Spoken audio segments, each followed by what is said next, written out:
Thank you, Mr. Mayor, and good evening, everyone. Thank you for coming along this evening. My name is Councillor Paul Follows. I hold a number of hats that are relevant to this discussion, but also, and I'm going to say this because I can say it for just one more year, I'm one of those councillors under 40, and I'm going to say that in public one last time. I work a day job like many of us do here under 40 and 50 and 60. I have a number of hats, as I said. So I'm leader of the Town Council here in Godalming. I'm also leader of Waverley Borough Council, which is the context in which I've been engaging with the discussion about local government reorganisation. And I'm also leader of the opposition of the County Council. I think it's really important when people are doing these sorts of presentations to get their biases out there straight away. I am a Liberal Democrat councillor. There's going to be things that I say that are political. There are going to be things that I say that are my opinion. I'm going to highlight those when I make them so that you're clear which bits are my opinion and which bits are the facts of the debate that have gone on. Because it's my general intention here to try and explain and inform as much as possible about this incredibly complex and convoluted process, which is happening, frankly, over the space of a few weeks, which is not normally how these things would be done. So where possible, I will try and steer away from my own opinion and stick to the facts. But there will be some times where I give those. So, on December the 16th, the government released a white paper covering local government reorganisation. Now, the main thing the government are trying to do here, and this is the phrase that they have used, is complete the map of mayoral authorities. So where you've got places like Manchester where they have a mayor and London where they have a mayor, they want to do that across the whole country. And most of the south of England doesn't have that. So what they're looking for is new financially sustainable local government entities with around about a population of 500,000 with a focus on housing, economic growth and localism. Now in places like Surrey, where we have at the moment, and I'll get to this more detailed in a minute, where we have 11 district and boroughs and we have the county council, we have to go through another step first, which is creating unitary authorities, and I'll get to that in more detail as well. The government have invited council areas who thought they were ready to take part in that process to apply for their scheduled local elections. In this case, it was the county council local elections that were scheduled for May the 1st, 2025 to be cancelled. And 10 areas, including Surrey County Council, their request was granted. And so the elections that were supposed to be held on the 1st of May were, the word they've used in the legislation is cancelled, is postponed. The way I would phrase it, and this again is my opinion, is cancelled because, of course, there will be no more elections to Surrey County Council. What will come next will be an election to something new. I appreciate there's some debate on the word postponed versus cancelled, but I think most of us would probably agree there isn't going to be any more elections to Surrey. Now, the reason that Surrey is in this process is not because really any of the other reasons apply any more than anything else. It is because of the debt that exists at various borough councils and also partly the county council and general other financial issues that exist across the whole county. Now, this is all the boroughs and districts of the county. And when I use the words boroughs and districts, I just want to be clear, they're the same thing legally. The only difference is a borough is a ceremonial one because it has a mayor. And all the ones that are districts have a chairman, which basically is the same thing. But they're called boroughs and districts, and they're absolutely the same thing. Now, Surrey is what we call a two-tier area, in that it has a county council, which is the upper tier, and it has then those districts and boroughs that are that second tier. There are 1.2 million people who live in Surrey, give or take, and 130,000 of those people live here in Waverley. So Waverley is not just one of the larger boroughs geographically, as you can see there, but Reigate and Banstead is about the biggest borough, about 180,000, and it goes down to Epsom and Ewell, who's only about 80,000. So Waverley's not just quite big geographically, it's also at the top end of the population point of this as well. Now, many parts of Surrey, actually including all of Waverley, have a third tier, which is your towns and parish councils, like Godalming Town Council, for example. And again, towns and parishes, they are legally the same thing. Depends on how they've been brought about, but basically they're the same. They're the same in law. Large parts of the county don't have these. Most of the south of the county has towns and parishes, but there are some big gaps in the south. So there's no town council in Woking or in Guildford, for example, even though they're surrounded by parishes. And once you get a certain level north, there's nothing at all. It's got stuck. There we go. Right. I can assure you this is not an exhaustive list because actually the lists are very, very long and I couldn't fit it on one slide. But that's just to give you an idea of the sorts of things that Surrey County Council does and the sorts of things that an average borough council does. So when you're Surrey County Council world, you're dealing with highways and verge cutting, education, which used to be a lot larger than it was, because of course it doesn't include academies. So in the old days, you used to have local education authorities, but it used to be a lot larger. Now you just have the non-academised schools. Social care, which is massive because of both its growth and also its cost. Children's services, special educational needs, things like the tips and recycling, not the waste collection, that sits with borough councils, but the tips and the recycling side is with the county. On-street parking, but not car parks. And you'll probably see a theme here that I think if you're a normal person, this starts to get confusing quite quickly, which is a lot of this debate. Trading standards, marriages and births, libraries. There's loads of other stuff the county does. I've completely undersold the huge list of things they do, but it's, you know, big serious stuff. Equally on the Waverley Borough Council side, and indeed most of the districts and boroughs run a similar sort of pattern of this. Any of the council housing in the area, and so for example in Waverley, that's about 5,500 houses. They're run and managed by Waverley Borough Council. Planning, building control, all the environmental health checks on restaurants, things like that. All of the car parks. We also at Waverley collect all the council tax for everybody else and distribute it around. So one of the things that you will often see is a horrendous tax bill that you probably would have all got in the last few weeks, and it has Waverley Borough Council's logo on the top of it. About 75% of everything we collect goes to Surrey County Council, straight up. Just like with business rates, where we send about 70p in the pound straight to central government. But because Waverley collect all the tax, it's got Waverley's logo in the top corner, and that sometimes makes people think all the money's staying here, when it's in fact going straight to Waverley, straight to Surrey. We also run all the leisure centres, deal with things like flood management, and have a sort of broad remit over economic development. Now, towns and parish councils really vary across the whole of, well, they really vary across the country. They can be really tiny parishes with, you know, 5 councillors and a part-time clerk, and they're doing very local things. Or they can be, in Waverley's context, Farnham or Godalming with a, you know, over £1 million of money that they're spending every year. They're running large services. We, for example, run our youth service out of Godalming Town Council. We deal with green spaces and cemeteries and town events and things like that. But there's a huge spectrum between some town councils and others, and it can go from what I would describe as, and I don't mean this too derogatively, the sort of Vicar of Dibley style parish councils at one end, right up to things like Salisbury City Council, who are equally a town council. Right, so what's been happening at the moment? Now that the elections have been cancelled, the government has asked us all to put forward plans to reorganise. Now, what that means is we need to create a thing called a unitary authority. And a unitary authority is a council that provides all of those services, not the town and parish bit, but all the borough and all the county services that I just described there.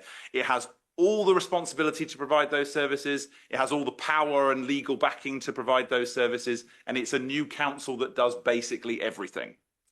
And the government has said to us they want interim plans by March 21st, that's tomorrow. So bearing in mind we were all told about this on December the 16th, and we got a letter about a week later explaining what the white paper really meant, because obviously there's always an undertone they've got to tell us.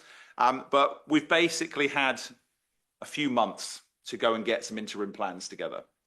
And by May the 9th, which isn't a great deal of time after that, we have to have not just the interim, but how we're going to actually bring that about and the firm and final plans for what we're intending to do. So not a lot of time. Now, there actually are some reasons why this might be a good idea to do as a general thing.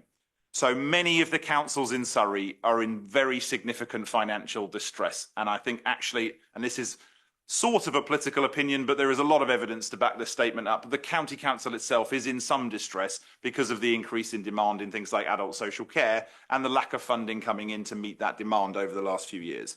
You've also got some really serious problem child councils. So Woking, Spelthorne, to a degree Runnymede in the county itself, but particularly Woking and Spelthorne, because they've already had to have government intervention. Now, there has been, and this is just a statement of fact, I'll try and take the politics out, there has been just less money going into local government over the last 15 years. It's just an absolute fact. What has also happened is that demand for services has increased and the cost of providing those services has increased, which means you've got a serious problem where councils aren't getting enough money in to run the services that they need. Demand is going up and that's just getting worse, and funding from the centre has also decreased at the same time. So a combination of all these things has meant that most councils in the country, not just in Surrey, are on the verge of either serious problems where they're having to cut their services back to the absolute minimum, or indeed are at the point of, I mean, a council can't technically go bankrupt. You may have ever heard in the press a thing called a Section 114 notice. This is effectively bankrupt councils, but they can't really go bankrupt in law, but that's as close as they get. Now, there are significant issues across the whole county, but even those in a relatively good financial state, and I'll point to both Waverley, which is probably in the best financial position, I would say, in the whole county, but also boroughs like Reigate and Banstead, they're in a really good position too. They've managed their lives really well as well. Guildford's doing all right, but it's not as good as some. It could do a bit better. But even those that are in a relatively good position, it could easily turn the other way quite quickly with only a small adverse change. The government think that multi-tier local government is inefficient, not cost effective, and confusing for residents. And that last bit I particularly agree with, because when I say, oh, the county go and do your recycling, but the borough go and pick up your bins, or the county go and do all of the checking of all the people who are parking on the side of the road, but the borough run the car parks. There are lots of little things like that where an ordinary person frankly doesn't care who does the thing. They just want it done, and they see local government and national government, I think, at most. So I can certainly see why that is confusing. And one of the reasons that I ran for all three of the councils that run in this area is so that when somebody asks me about something, I can at least try and engage with whatever council it is. And people like Penny Rivers, who's what we call a triple hatter as well, does exactly the same thing. But there are some problems with what's being proposed. So none of what the government are actually saying addresses any of the real problems that have got us to this position in the first place. So they're not adding any more money into the equation. In fact, actually, what could happen is, in fact, less money, because the county is, on average, very, very wealthy. In fact, if you were to line up all of the council tax revenue from all of the places in Surrey, or all of the proposed new places, it would technically be the richest places in the country, which means when the government review the funding for local councils in the next year or so, even more money is likely to go out of the county, even though there isn't enough money to run things now. Those debt problems are now so severe that it would be impossible to create a new authority, however large, in Surrey, and that's, if it were one council, two councils, or three, out of everything we have now, none of those councils could afford to take on the debt of even Woking, let alone Spelthorne. If I said to you that to pay off just Woking's debt, if we put a £20 extra tax on every single person in Surrey, 1.2 million people, and we raised that every year by 3%, and we'd managed to convince the government to cancel the interest payments on Woking's debt, in 53 years, you will have only just finished paying it. And that's without including Spelthorne, or Surrey, or Runnymede, or any of these other places that have got debt. So at the moment, whatever anybody's saying, one council, two councils, or three councils, if the debt isn't dealt with, that none of this is possible. And then that goes to the question of fairness. In areas where things are actually okay, like Waverley or Reigate and Banstead and places like that, why on earth should you be paying for the debts of other people? And I think that is a fair question that the government do need to resolve. There's also, I think, a question to the government that they're keen on replacing a two-tier system of the county and the boroughs, but then they're replacing it with a different two-tier system of the unitaries and a mayor. And this is a lot of effort to replace one two-tier system with a completely different two-tier system. I think there's also a very valid question about whether a big council will be able to engage well locally with the residents and with issues in a particular area. One of the proposals, for example, envisages a council that would stretch from Haslemere to Staines. So that's the London border in Spelthorne down to Waverley's southern border in Haslemere, or equally the other way from Farnham in the west of Waverley to Oxted in the east of Tandridge. There are many different issues and different competing interests between those two areas, and that will be a very difficult thing to balance. Now, can you imagine if, say, a council is based in, I don't know, say Sunbury, how much attention they're going to pay to an issue, say, with a playing field in Godalming? They probably won't even know where it is. So I think there's an issue of localism that comes with the scale of these councils. And because of that, there is a very serious conflicting vision as to what this should be about, what should happen. And I'll get to that in a moment. Another issue that has come up very clearly is that none of this is involving people at all. There's no engagement with residents. There's no vote. There's no asking if you're okay with this. There's no talking to you.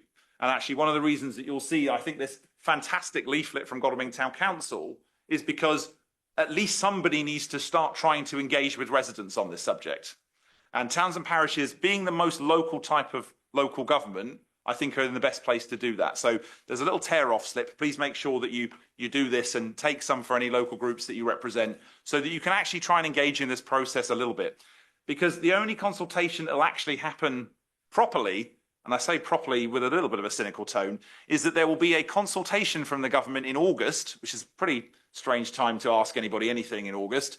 But it's not a case of asking whether you're okay with what's being proposed. It's a notification more than it is a consultation.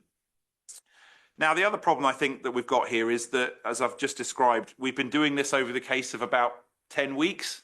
This is usually done over years. I'm actually broadly in favour of the idea of amalgamating some of our local councils because I think they'll be easier for residents to engage with and understand. But the idea of rushing to do this in less than 3 months in a process that sometimes takes 3 years opens up serious problems. And if you can imagine, one of the things that the county council has to do is break up adult social care and children's services. Doing that in a rush, doing that in the way that's being proposed, is incredibly dangerous. And that's one of the things that across the political spectrum we all agree on, is that this is a really serious problem to do quickly. And finally, nothing in the white paper and very little since has spoken about the role of towns and parishes. I believe, Andy, there was, 2 lines in the white paper that referred to towns and parishes? We were expecting another white paper to talk about the role of towns and parishes. That has now been cancelled. So we don't know.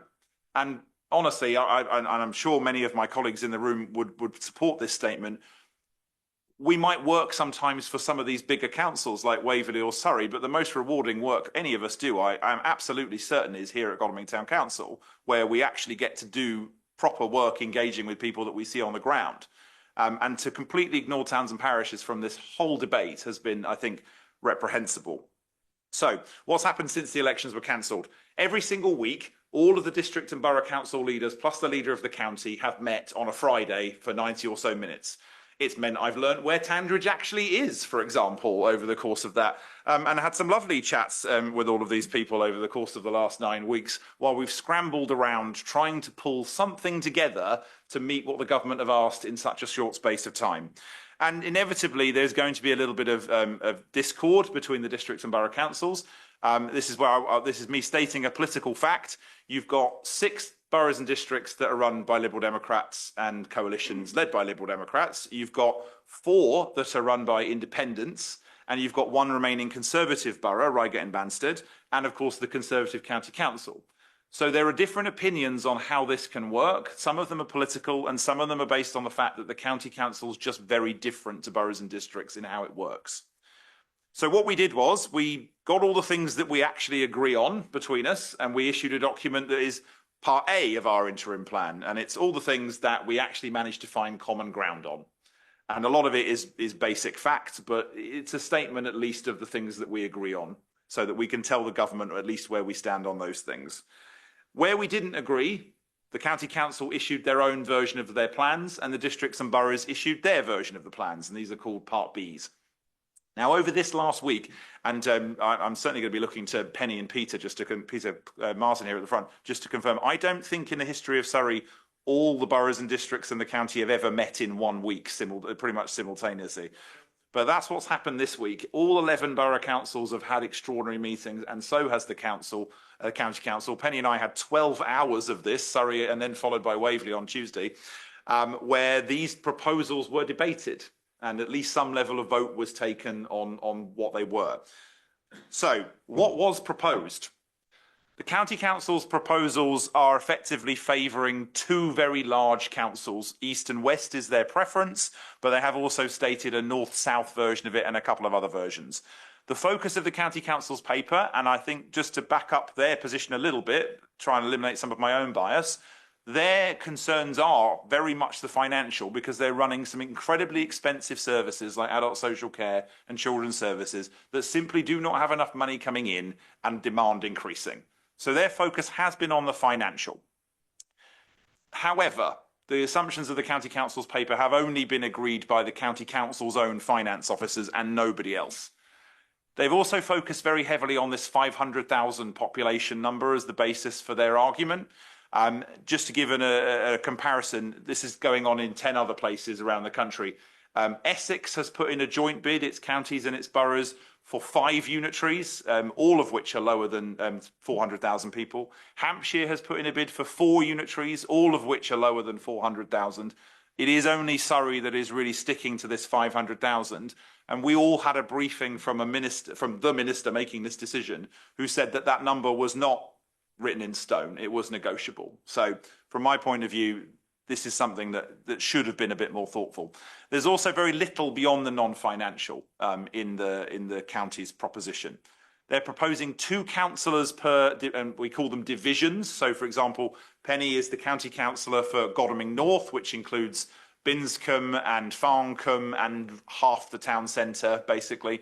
I am also the county councillor for Godalming South, which includes Holloway, it includes Aarons Hill, Oxford Ridge, but it also includes Milford and Whitley for me. And some of the county council divisions are huge. I mean, there's one called the Waverley Western Villages that is basically everything included to Elstead and everything west before you get to Farnham. And it's massive. So the idea of only 2 councillors handling all of the casework, all of the things residents need in that area is, to me, slightly troubling.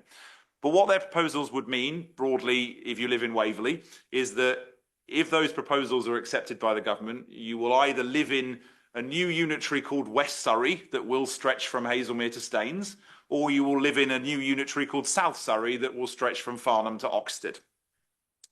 Now, in the district and borough proposals, and again, just to highlight my bias here, I am one of the people that helped write that document and I have voted for it. So to be clear, that's my bias on the table.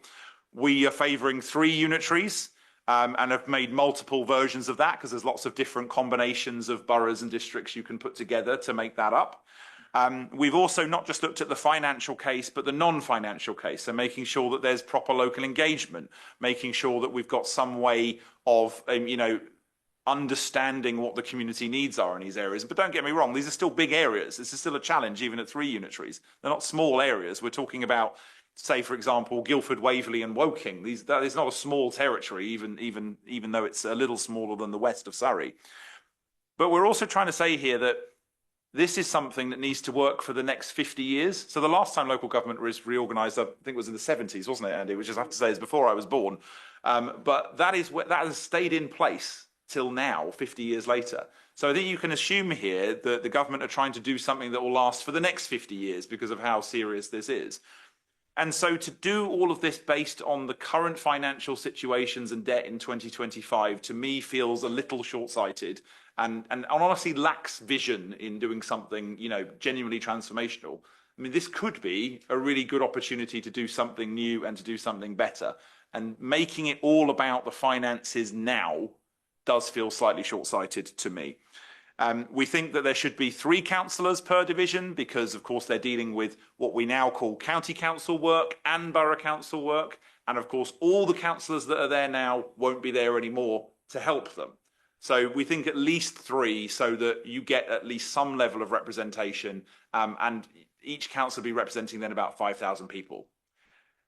What that would look like if you live here is probably a unitary called South West Surrey, which might be Guildford and Waverley Woking, as we now understand them. It might be Waverley, Guildford and Surrey Heath. It could, say, be Guildford, Waverley and Mole Valley as theoretical versions of that. We haven't yet decided on what that combination would be. We think it's just important at the moment to make the point that doing these a little bit smaller and a bit local is important. The majority of councillors at Waverley Borough Council yesterday voted to support the districts and borough model. But I will say that the county council, of course, supported their model. So what you will likely see over the course of the next week or 2 is the government having to consider both proposals because the county has submitted theirs and most of the districts and boroughs have voted for the districts and borough proposals, as I think you would probably expect. Right, I'm nearly done with the slides and I'll take questions. So just as what's going to happen next. So as I said, the districts and boroughs in Surrey have voted on their respective bids, and actually tomorrow morning they'll be submitted jointly by the boroughs and districts and the county council leader together. So the government will have both. We're told we'll find out in the next couple of weeks what the government's initial view is. I have to say I'm a little bit sceptical on that. I don't think we're going to find out quite so soon. We aren't sure whether the government are doing this based on a sort of serious review of the evidence or whether it's a political decision. We just don't know. And so although they're saying 2 weeks, I have to say I'm not sure. But the thing that's going on in the background is talking about that question of debt, because without dealing with that, none of this happens at all. If everything goes to plan as the government have seen it, there will be new elections to that new unitary council in May 2026. And they would do that level of that basic level of consultation that I mentioned at some point in August. Now, the bit I haven't spoken very much about, and there's a reason I haven't spoken very much about it, is the mayor of Surrey that is proposed. And that's because what hasn't happened yet is a discussion about what the powers of that mayor would be, how that would work down here, and just the basics of that. And the example I'll use is a mayor of Manchester works quite well because you've got a really big urban area in Manchester with a rural belt round the outside. And that means you can do things like transport really effectively and efficiently, for example. How do you make that work in Surrey when you've got sort of 20 communities that are very dispersed with rural bits in the middle, and they're all about sort of 20 to 40,000, the big ones, and then dozens and dozens and dozens of small villages across Surrey? It doesn't quite work the same way. And the government haven't really articulated yet how they think the model that works very well in the north of England will work in the south of England, and we're waiting to hear that. If all of this happens, as the government have said, if everything happens along the plan they've let out, Surrey County Council and every single borough and district in the county as we now know it will cease to exist from the middle of 2027. And these new councils will take over all of the business that were dealt with by those councils. Godalming Town Council will, of course, still be here because nothing really to do with this process. And on that, after having dumped an immense quantity of information on you all, and I appreciate I've been talking about this almost all week, sometimes on camera, sometimes off camera, sometimes not knowing I was on camera and realizing I shouldn't have been talking. Thankfully, these ones have got nice red lights on them, so I can tell. But very happy to take any questions. And I will say something I often say to councillors in meetings I chair, which is, I can assure you there is absolutely no such thing as a stupid question, because things like this, where they're really, really complicated, if you think it's a stupid question, there's probably at least 5 other people also thinking the same thing as you. And if nobody asks it, nobody learns anything. So from my point of view, everything is fair game. And at this point, I'll pass back to the Mayor to take any questions. Thanks, Paul. I'd like to thank Paul for the short version. I assure you that is the short version. Now, other than asking Paul some questions, which I'm very happy to push through, there are 3 things that can happen, might happen and should happen in agenda item number 5. The 3rd thing is that I'm very happy to invite all of you into the Mayor's Parlour for a glass of squash, unless you're not driving, in which case there might be a little bit of Prosecco to share, more than 1 glass. The first thing, after any questions here, is that residents who are registered to vote, can ask questions of the town council here. And I have one of those by letter, and we will address that. Also, it's quite possible that some of you might have specific town questions that we will endeavour to answer. And if we can't, we will get back to you in writing. But initially, I'm happy to take any questions, and there's no marks for this. You know, you can't fail at these questions for Paul tonight. Is there anybody? If anybody wishes to put up their hands, ask a question, give us your name, that will be good. Otherwise, we can get on to the important bit. Oh yes. Yell out.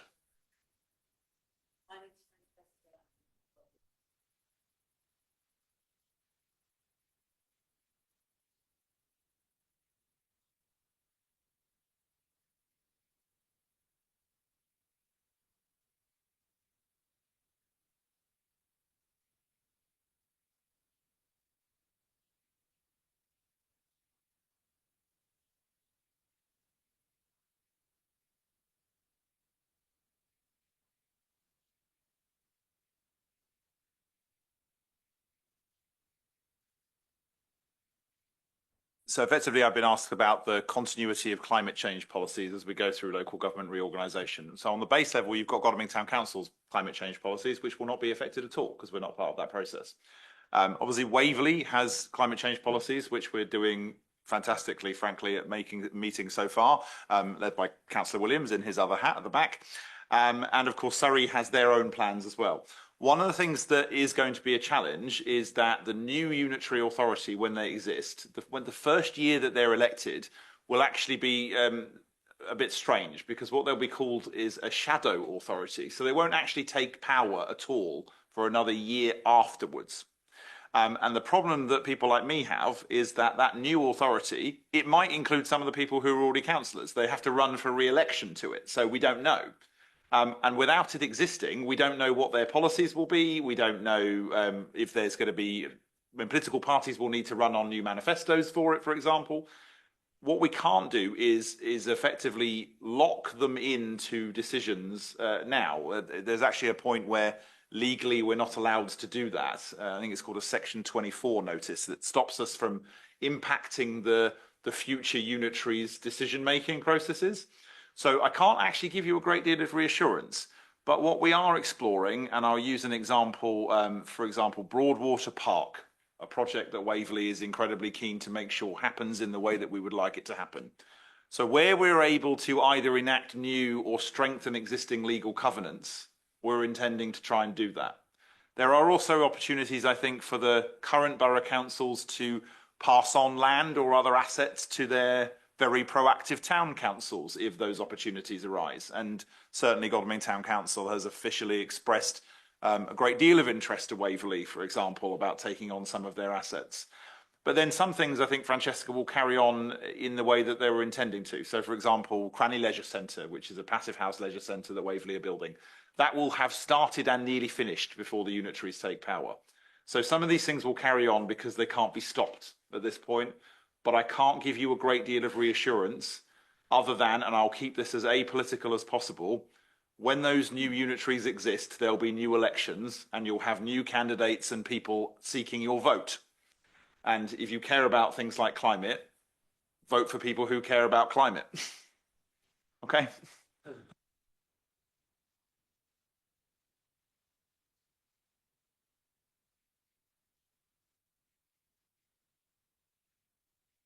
And yes, as Andy has just mentioned to me, we're keeping a list of things that we need to make sure that when this new unitary exists, we continue to lobby them about from Godalming Town Council's perspective. So we're doing as much as we can, but a lot of this will change quite rapidly. And I'm going to continue to try and keep doing updates like this. Thank you, Paul, for that. Thank you, Francesca, for the question. Any more questions on local government reorganisation? Eeny, meeny, miny, mo. Let's go for the one on the left. It's Chris Meeks. Chris, if you hello, name. Chris Meeks, George Road. I can only express a personal view that certainly there's a lot to be said for improvement on what we've currently got.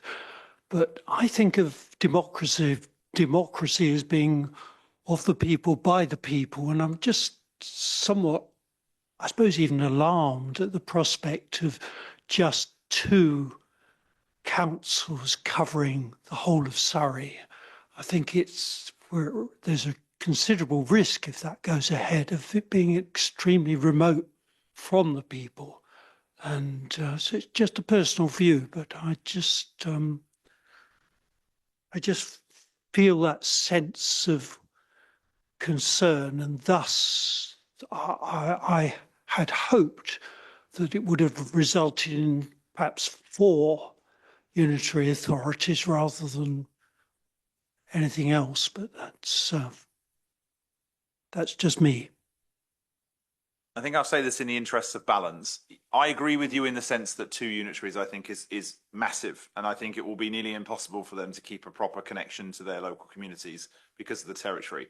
But that being said, as much as I think it will be easier for a smaller 3 unitary model to do that, those unitaries are still quite large. So, I mean, we just take if it was Guildford, Waverley, Woking, that's still a very large territory. So I think the thing that I would certainly caution whoever is running that future unitary is to not assume just because it's slightly smaller than the whole of the west of Surrey that they can take it for granted that they don't need to really make an effort to engage with those places, the towns and villages within their area, because it's still a big area. That is why I would certainly be, and I have been doing, advocating for the creation of new town and parish councils in areas that don't have them currently, because I see the benefits of having a council like Godalming act as that local connection and holding a unitary to account. And that's great down here in Waverley and parts of Guildford and so on. But the further north in Surrey you go, there's nothing. And they've got about 12 months to get something in order. And I'm encouraging them to do that. Chris, thank you. And, one over here. Yeah. Thank you. It's a thing at the, you found it. Got it. Thank you very much. So John Payne from Busbridge. Just a general sort of understanding of summarisation, probably too much as such. So the government thinking on this is part of it, simplification, from what you were saying. But simplification brings together a whole bunch of financial situations. And it could be said, oh, does it really matter if Woking Borough Council is so heavily in debt because I never pay it back anyway? But is it right in saying is if we end up in a group that absorbs Woking's debt, that our services will therefore be impacted in the longer term? Now, there could be the other side of that. We were talking about some people in this bigger group not understanding local needs, but then possibly the town council's role may expand to make sure they do understand our local needs, and that could be beneficial. Is there any discussion about a bigger picture of what this is all about? Is it to try and hide the debt of the councils? Or is it another way of saying, are we going to actually get greater efficiencies through this, reduce headcount possibly, and therefore improve our costs? I don't understand the full extent of the benefits to such a huge upheaval. And I think you're right to not understand them because, I mean, I would consider myself relatively informed on how local government works at this point, and there are areas where I'm not seeing the benefits either. So in the first instance, I just want to clarify something I said at the start. The debt is so massive that none of these new councils can be incorporated at all if they have to take them on. So it's actually illegal to create a new council that would be bankrupt on day one. And any council, whether it be 1, 2, or 3 big councils, none of them can absorb what we're talking about here. Now, the problem we've also got, and this is a bit more lower level, just take Woking, for example. Woking have now been in the situation where they've not been able to spend what we call discretionary spend for nearly 4 years. So they're having to do the bare minimum of what's legally required for a council. And as a result, quite a lot of social and other services in Woking have gradually started to disappear completely. And that has a consequence. So it is bad for Woking that they're having to deal with this problem because it's causing year by year an erosion of the basic services in that area. But if the government don't do something to resolve the debt, none of this reorganisation is actually possible. So whilst at the same time, you're quite right, if a council had to absorb all of, say, Woking's debt, it would put a serious problem for everybody else that was attached to them.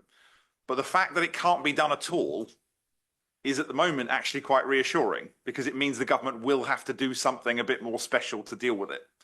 And that is at least something at the moment. But actually, to just add one more thing, my actual worry isn't about the debt because the debt they will have to do something about. They know about the debt. It's costing them millions and millions a year and they've just had to give Woking another 171 million just to keep the lights on and pay the interest for the year, right? The government can't keep doing that forever. Then they don't want to keep doing that forever. The bigger problem, as far as I see it, is that because they've not remedied things like the amount of money coming in for adult social care and children's services, nothing about that has changed. In fact, if it changes, it's going to get worse. All you are going to be doing is creating bigger councils that have an even worse version of the basic financial problems that the ones now have, and they will all be in this position again within 5 years. And that, to me, is far worse than the debt. The debt they know about and are going to do something about. That wider problem, they're completely ignoring, or actually, it's worse than ignoring. They understand it and are intending to do nothing about it. I'd be surprised if they actually deal with the debt. Well, the problem, and that's the thing. I just think they want to hide. But that's the thing. If they don't deal with the debt, all of what I've just said won't happen. And that's the thing. And that's the bit that we don't know. And actually, they might pick 2 unitaries, they might pick 3 if they deal with the debt. But I am increasingly thinking that the third thing which is they say this is too complicated, go away, is quite possible. Unless we split it in such a manner that the fact that the council that aren't bussed group together and the rest of the bus boys can but see, the problem is they've set other rules that make that impossible. Yeah. So they won't, for example, let you create a new council that isn't contiguous. So let's just say Elmbridge and Reigate and Banstead and Waverley are all solvent and fine, right? So we should create a new unitary together. That sounds great, right? Problem is, Reigate and Banstead's all the way over there. Elmbridge is right over there, and we're down here in the south. White paper says we're not allowed to do that. So we have to form contiguous units as well. We're not allowed also to split up any of the existing boroughs and move bits around. We're not allowed to work with any of the people in a different county. So it might be, for example, a really good Blackwater Valley unitary, for example, with a bit of Surrey Heath, a bit of Guildford in Ash, Farnham and a bit of Waverley, and maybe some bits in Hampshire. Not allowed to do that. And it's very frustrating. Indeed, I can understand that. Thank you. Thank you, John, for your question. I'm going to take one more, which is from Councillor Peter Martin. Thank you, Mr. Mayor. Can I just say, partly in answer to Chris, really, it's great that Paul and I agree on one thing, and that is we both believe in unitary authorities. And I think I've spent many years in local government trying to explain to people on the doorstep the difference between Surrey County Council and the Borough Council, and I've seen many people's eyes glaze over as they simply don't understand. Unitary authorities will be a lot more simple and a lot more straightforward. There is a strong case for 3 unitaries and there's a strong case for 2 unitaries. Just to say, I think my concern on going with 3 is that the biggest expense that we have is adult social care and children's social care. That consumes £700 million a year in this county. It's 2/3 of the county council budget. If you break it into 2, it's very expensive. If you break it into 3, it's even more expensive. And that is a concern that I have. And so my belief is that 2 is the right answer. But there is a strong case for both, and I'm not going to overstate either of them. We disagree, but we disagree, I think, amicably on that one. And I think in the interest and balance, I'm just going to very briefly explain why I disagree. So adult social care, for example, is already broken up into quadrants in Surrey. It's delivered in 4 blocks anyway. And so the only bits that you need to, you would move everybody who works on the ground dealing with adult social care and children, you'd move them very swiftly into their new successor council. The only things you'd need to recreate are a handful of very senior officers and a handful of what we call statutory officers, like do things like safeguarding, for example. The county have argued you'd need to replicate nearly 500 people, management roles, into these new unitaries at a cost of £45 million, which to me fundamentally doesn't make any sense at all. And that's one of the reasons why none of the other finance officers in the county agree with the county's proposition on this. So whilst I respect that disaggregation, as it's called, of big services like adult social care and children's services is an incredibly difficult thing to do. And I think Peter would agree with me on this particular bit. Doing it as quick as is being proposed is dangerous however you do it. It's incredibly risky doing it this fast. It will take, it actually won't happen overnight. The planning for it will be very quick, but the implementation of it will be a lot slower. I mean, Paul and I will disagree on the way and the style of the disaggregation costs. It's a serious point. I understand Paul's point, but I have an equally valid point. Absolutely. And there is a disagreement on how we handle that. And it is an absolutely crucial business, the provision of social care and children's care. So I don't want to go on because that is an example of where we do disagree, and it's perfectly fair and reasonable that we disagree, and one of us will be right in the end. And we had you had just had a snippet of the 3 hours we all spent at Waverley the other night. Well, thank you all for those questions.